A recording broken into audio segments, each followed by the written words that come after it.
কুলসুম একটা চাকরির জন্য অনেক অফিসে ঘুরে ঘুরে ব্যর্থ হলো। কোথাও চাকরি হয়নি কুলসুমের। একদিন কুলসুমের চাচা কুলসুমকে একটা ঠিকানা দিয়ে বলল, এই লোকের কাছে গেলে তোর চাকরি হবে, আমি বলে দিব। কুলসুম চাচার কথায় খুশি হয়ে বলল, আমি যাব। তারপর সেই বস কুলসুমের ইন্টারভিউ রাতে ফাইনাল করল। কুলসুম কোনো উপায় না পেয়ে রাতেই ইন্টারভিউ দিতে গেল। তারপর ইন্টারভিউর নামে বস কুলসুমের সাথে এক রাতে 4 বার, ভাবতেই পারছি না। বাকিটা গল্পতেই বলছি। বাবা হঠাৎ করেই স্ট্রোক করে মারা গেল। ওর কোনো ভাই বোন নেই, এমনকি সেরকম কোনো নিকট আত্মীয় নেই যে ওদেরকে সাহায্য করবে। তার উপর তার মা অসুস্থ। তাই হঠাৎ করেই কুলসুমের উপর তার সংসারের পুরো দায়িত্ব এসে পড়ল। সে সবে মাত্র এসএসসি পাশ করেছে। সে জানে না তার এই যোগ্যতা দিয়ে কোনো চাকরি পাবে কিনা। সারাদিন বিভিন্ন অফিসে অফিসে ঘুরে ব্যর্থ হয়ে অবশেষে ক্লান্ত হয়ে সে তার বাসায় ফিরে আসে। পরদিন ওদের বাসায় কুলসুমের এক দূরসম্পর্কের চাচা বেড়াতে আসলেন। ওনাকে কুলসুম একটা ফোঁটাও পছন্দ করে না। কুলসুম যখন ছোট ছিল এই লোক অনেক দিন পর পর আসত আর কুলসুমের দিকে তাকিয়ে থাকত। লজ্জায় এসব কথা কাউকে বলতে পারেনি ও। আজও এই লোকটিকে দেখে কুলসুম খুশি হতে পারল না।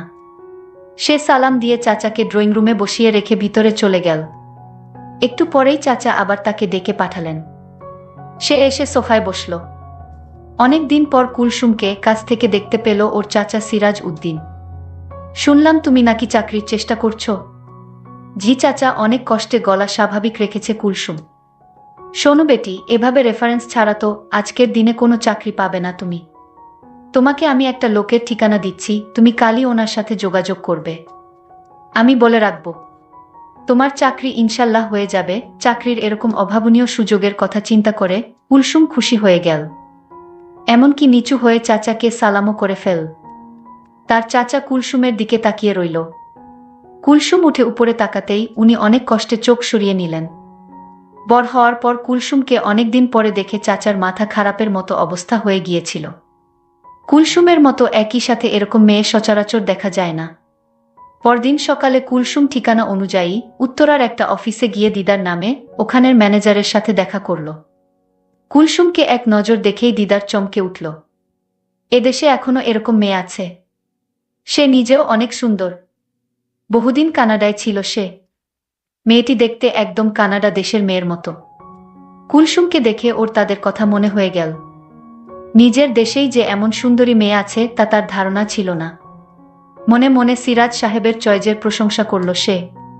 মুখে বলল, সিরাজ উদ্দিন তোমাকে পাঠিয়েছেন তো মনে করো চাকরিতে এক পা দিয়েই রেখেছ, তবে তোমার নিজেকে প্রমাণ করতে হবে, বুঝেছ? জি স্যার, কুলসুম নত মুখে বলল। ভালো, তোমার মতোই মেয়ে আমাদের অফিসে দরকার। তোমার মতো মেয়ে অনেক দিন যাবৎ খুঁজেছি, পাইনি। আজ পেয়েছি। আমি আশা করি তুমি অফিসের কাজ খুব সুন্দরভাবে করতে পারবে। তাহলে আজ সন্ধ্যায় আমাদের হেড অফিসে চলে এস, ওখানেই তোমার ইন্টারভিউ হবে। সন্ধ্যায় ইন্টারভিউ? কুলসুম অবাক হয়ে যায়। আমাদের কোম্পানি সময়ের মূল্যতে বিশ্বাস করে, তাই অফিস টাইমে ইন্টারভিউ নিয়ে সময় নষ্ট করা হয় না। কোনো আপত্তি আছে তোমার? না স্যার। ওকে দেন, এই নাও ঠিকানা, ঠিক 7টার মধ্যে চলে এসো। কুলসুম ঠিকানা লেখা কাগজটা হাতে নিয়ে বের হয়ে আসে। সে দিদার সাহেবের ব্যবহারে খুশি হয়েছে।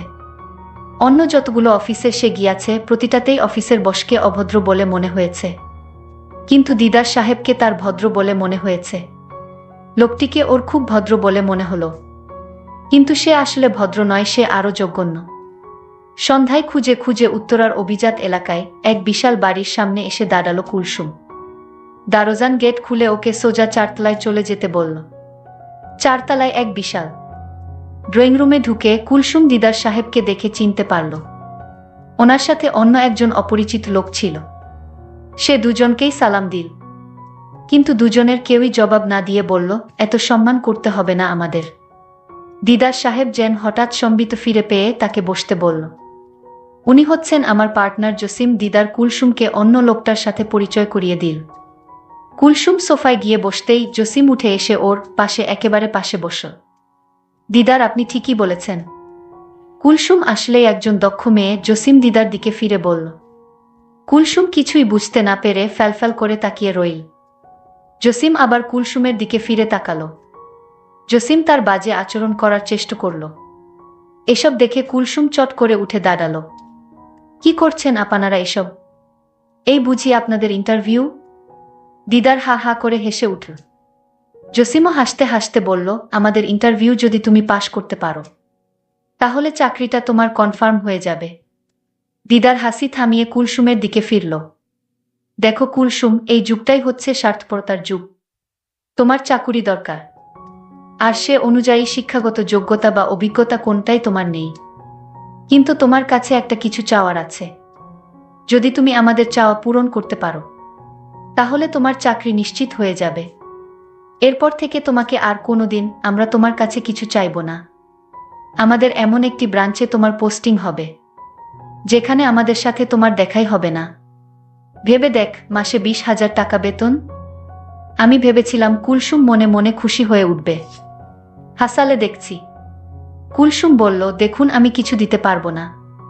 যদি আমার যোগ্যতা অনুযায়ী আপনারা আমাকে চাকরিটা দেন তাহলে আমার খুব উপকার হবে। অফিসের বস বলল, এটা কি মামার বাড়ির আবদার যে চাইলেই চাকরি হয়ে যাবে? তুমি যদি আমাদের কথায় রাজি থাকো তাহলে চাকরি তোমার হয়ে যাবে। এমন কথা শুনে কুলসুম খুব কষ্ট পেল। তার ইচ্ছে হচ্ছিল লোকটার গালে ঠাস করে একটা চট বসিয়ে দেয়া, কিন্তু সে সময় তার অসুস্থ মায়ের মুখখানি ওর চোখের সামনে ভেসে উঠল। আর তাই অসহায় হয়ে চাকরিটার জন্য তাদের কথায় রাজি হলো। এই তো ভালো মেয়ে, রাতে তোমার ইন্টারভিউ শেষ হওয়ার সাথেই সাথেই তোমার অ্যাপয়েন্টমেন্ট লেটার পেয়ে যাবে। এখন যেতে পারো। সন্ধ্যায় বাসা থেকে বের হওয়ার সময় ও মাকে বলে গেল যে তার নতুন চাকুরির ট্রেনিংয়ের জন্য আজ সারারাত অফিসে থাকতে হবে। ওর চাকুরি পাওয়ার খবরে মা এতই আনন্দিত ছিল যে ওনার মনে কোনো খারাপ চিন্তা এল না। কুলসুম আজ ইচ্ছেমত সেজেছে। ও এমনিতেই সুন্দরী, তার উপর আজ এভাবে সাজাতে ওকে আরো সুন্দর দেখাচ্ছে। দিদার বাসার দরজাটা গেট খুলে দিতে দিতে কুলসুমের তার অফিসের 4তলায় গেলা। তার দিকে তাকিয়ে রইল। সে কুলসুমকে সোজা 3তলায় চলে যেতে বলল। কুলসুমের মনের ভিতর কি চলছিল তা কেউ জানে না। অফিসের বস দুইটাও জানে না আজকে কুলসুম এমনভাবে সেজে এসেছে। তারা কুলসুমকে দেখে অবাক। কুলসুম আজ মনে মনে সিদ্ধান্ত নিল যে করে হোক চাকরিটা আমার চাই। তারপর বস্তুটিকে এমন করব সারা জীবন আমার কথা মনে থাকবে। কুলসুমকে দেখে অফিসের বস বলল, এই অফিসে তোমাকেই চাই। অফিসের বস বলল, তাহলে আমি আমার পার্টনারকে আসতে বলি। কুলসুম বলল, স্যার আমার একটা কথা ছিল। আপনারা আমার কাছে যা চাইছেন সেটা আমি এই মুহূর্তে দিতে পারবো না। আমাকে একটু সময় দিতে হবে।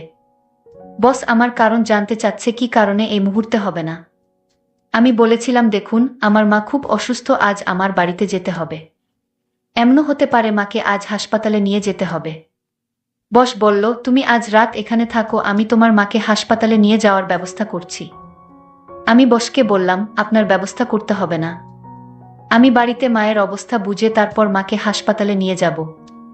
বস বলল, ঠিক আছে, আমি তোমাকে আজকের দিনটা সুযোগ দিলাম। কাল রাতে তোমার আসতে হবে। যদি কাল না আসো তাহলে তোমার চাকরিটা মিস হয়ে যাবে। ঠিক আছে স্যার, আমি কাল রাতে আমি আসব। আমি বাড়িতে গিয়ে দেখলাম মা খুব অসুস্থ। আমি মাকে নিয়ে দ্রুত হাসপাতালে গেলাম। ডাক্তাররা মায়ের পরীক্ষা করে দেখল মাকে সুস্থ করতে হলে সর্বনিম্ন 5 লাখ টাকা খরচ হবে। আর যদি সেই টাকা 24 ঘন্টার ভিতরে না দিতে পারি তাহলে মায়ের চিকিৎসা হবে না, আর মাও বাঁচবে না। আমি এখন এত টাকা কোথায় পাবো? আমি মহাচিন্তায় পড়ে গেলাম। আমি কি করব বুঝতে পারছি না। আমার আপনজন বলতে কেউ নেই। আমি এখন কি করব? কোথায় যাব? কার কাছ থেকে এত টাকা পাবো? ভাবতে ভাবতে প্রায় 12 ঘন্টা চলে গেল। আমি ভাবলাম আমি অফিসের বসের কাছে যাব, কারণ তাদের তো টাকার অভাব নেই, তারা আমাকে টাকা দিবে। কিন্তু 5 লাখ টাকা তারা কি আমায় দিবে? আমি তাড়াতাড়ি অফিসের স্যারের কাছে গেলাম। অফিসের বড় বস আমায় দেখে আমার দিকে অন্যরকম দৃষ্টিতে তাকিয়ে রইল। আমি কিছু বলবো সেই সুযোগটা আমায় দিচ্ছে না। আমি বললাম, বস আপনি এভাবে কি দেখছেন? বসের হুঁশ ফিরল। আমি বসকে বললাম, আমার টাকার দরকার। 24 ঘন্টার ভিতরে আমি যদি কাউন্টারে টাকা জমা না দিতে পারি তাহলে আমার মাকে বাঁচানো যাবে না। আমার পৃথিবীতে আপন বলতে কেউ নেই। আমি আপনাকে বলেছিলাম না মা খুব অসুস্থ, আজ মাকে হাসপাতালে ভর্তি করে রেখে এসেছি। বস আমার কথা শুনে বলল, কত টাকা লাগবে? আমি বললাম, বস আমার মাকে বাঁচাতে 5 লাখ টাকা লাগবে। বস আমার কথা শুনে বলল, এত টাকা আমি তোমায় কিভাবে দিব? আমি বসের পায়ে ধরে বললাম, বস আমার মাকে বাঁচান, আমি আপনার সব কথা রাখব। ২৪ ঘন্টার ভিতরে টাকাটা জমা না দিতে পারলে আমার মাকে বাঁচানো যাবে না। আর তাই বলছি আপনি একটা কিছু করুন।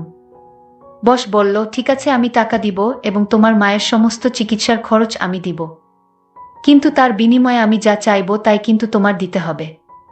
আমি বললাম, বস আপনি আমাকে একবার বিশ্বাস করুন, আমি আপনার কথা রাখব, কিন্তু আমার মাকে তাড়াতাড়ি বাঁচান। ৫ লক্ষ টাকা কাউন্টারে জমা দিতে হবে। ঠিক আছে, তুমি কোনো চিন্তা করো না, চলো আমার সাথে। বস আমাকে নিয়ে হাসপাতালে চলে আসলো। কাউন্টারে ৫ লক্ষ টাকা জমা দিল মায়ের চিকিৎসার জন্য। টাকাটা জমা দেওয়ার সাথে সাথে মায়ের চিকিৎসার কার্যক্রম শুরু হয়ে গেল। আমি বসকে বললাম, আপনাকে কিছু বলার ভাষা আমার নেই। আপনি যা চাইবেন তা পাইবেন যদি আমার কাছে থাকে। বস আমার কথা শুনে খুশি হয়ে বলল, আগে তোমার মা সুস্থ হোক, তারপর দেখা যাবে। এভাবে ১ সপ্তাহ কেটে গেল। আমার মা নতুন জীবন ফিরে পেল। আমার মায়ের জ্ঞান ফিরা মাত্রই মা আমাকে জিজ্ঞেস করলেন, তুই এত টাকা কই পাইলি মা? আমি বললাম, মা আমার অফিসের বস আমাকে টাকাটা দিলেন, আমি না হয় চাকরি করে পরিশোধ করে দিব। মা বলল, তুই চাকরি করে এত টাকা পরিশোধ করতে পারবি? এই মুহূর্তেই বস আমার মাকে দেখতে এলো। মায়ের জন্য অনেক খাবার নিয়ে আসলো আর বলল, আন্টি আপনি কোনো চিন্তা করবেন না, আমি আপনাদের পাশে আছি। যখন যা প্রয়োজন আমার কাছে বললেই হবে, আমি দিয়ে দিব। আমার মা তখন কান্না করে বসকে বলল, আমার জন্য তুমি যা করেছো তার ঋণ আমি কিভাবে শোধ করব? বস বলল, এ নিয়ে আপনার চিন্তা করতে হবে না। আজ আপনাদের ছুটি, আপনি এখন বাড়িতে যেতে পারবেন। আমি ডাক্তারের কাছ থেকে আপনাদের ছুটি নিয়ে এসেছি আর আপনার ১ মাসের ওষুধ কিনে দিয়েছি। আমি মনে মনে চিন্তা করতে লাগলাম, আমার অবস্থা কি হবে? বস যে কিসের লোভে পড়ে এত যত্ন করছে মাকে তা তো আমি জানি। আমার তো খবর হয়ে যাবে। বস আমায় বলল, কি চিন্তা করছো? এখন আর কোনো ভয় নেই, তোমার মা সুস্থ হয়ে গেছে। কাল তুমি আমাদের অফিসে এসে ইন্টারভিউ দিবে। আমি বসকে বললাম, আমার আর ইন্টারভিউ লাগবে না, আর বাহানা করার দরকার নেই। আপনি যা আশা করছেন তা আপনি পেয়ে যাবেন। আর আমি চাকরিটা পেলে আপনার টাকাটা পরিশোধ করে দিব ধীরে ধীরে। আমি জানি এত বড় উপকার কেউ আমায় করবে না, কিন্তু আপনি আমায় করলেন। আমি টাকা পরিশোধ করলেও আপনার ঋণ আমি কোনোদিন দিতে পারবো না। বস বলল, ঠিক আছে আজ রাতে অফিসে চলে এসো। আমি বললাম, ঠিক আছে আপনি যান, আমি আসব। আমি বুঝতে পারছিলাম আমার সাথে কি ঘটবে, কিন্তু আমার এছাড়া কোনো উপায় নেই। আমি রাতে মাকে ওষুধ খাওয়ায় আমি মাকে বললাম, আজ রাতে আমি ফিরতে পারবো না, কারণ অফিসে অনেক কাজ আছে। আমি রাতে বসের কাছে গেলাম। বস আমায় বলল, আমার মনের ভিতর যে খারাপ উদ্দেশ্য ছিল, আমি সেই উদ্দেশ্য থেকে বের হয়ে আসলাম। কারণ তোমার মাকে দেখে আমার মায়ের কথা মনে পড়ে গেল। আমি মায়ের স্নেহ ভালোবাসা পাইনি, কারণ আমার মা ছোটবেলায় মারা গেছে। আমি তোমার মাকে বাঁচাতে পেরে আমি নিজেকে ধন্য মনে হলো। আমি তোমার উপর যত শর্ত ছিল তা আমি তুলে নিলাম। আমার কথায় যদি তুমি কষ্ট পেয়ে থাকো তাহলে আমায় ক্ষমা করে দিও। আমি বসের মুখের কথা শুনে আমার চোখে পানি এসে গেল। আমি বসকে বললাম, দেখুন আপনার জন্যই আমার মা আজ বেঁচে আছে, আর আমায় খারাপ ভাববেন না। আমি যা করছিলাম মায়ের জন্যই করছিলাম। বস তখন বলল, আমি তোমায় একটা কথা বলতে চাই। বলুন বস। আমি তোমার দায়িত্ব নিতে চাই, মানে আমি তোমাকে বিয়ে করতে চাই যদি তোমার আপত্তি না থাকে। আমি বসকে বললাম, আপনি কোটি কোটি টাকার মালিক, আপনি আমায় বিয়ে করলে আপনার সম্মান হানি হবে। বস তখন বলল, দেখো আমার মা নেই, আমি তোমার মায়ের সেবা করে যেতে চাই, প্লিজ তুমি না করো না। আমি বসকে সেলুট দিয়ে বললাম, আপনার মতো মানুষ যদি প্রতিটি প্রতিষ্ঠানে থাকতো তাহলে কোনো মা অসুস্থ অবস্থায় মারা যেত না। ঠিক আছে, আমার কোনো আপত্তি নেই। আপনার মতো মানুষ আমার পাশে থাকলে আমার বাকি জীবনটা ভালোই কাটবে। বন্ধুরা, আজকের গল্পটি কেমন লাগলো তা অবশ্যই কমেন্ট করে জানাবেন। আর এরকম নতুন নতুন গল্প পেতে আমাদের চ্যানেলটিকে সাবস্ক্রাইব করে পাশে থাকুন। ধন্যবাদ।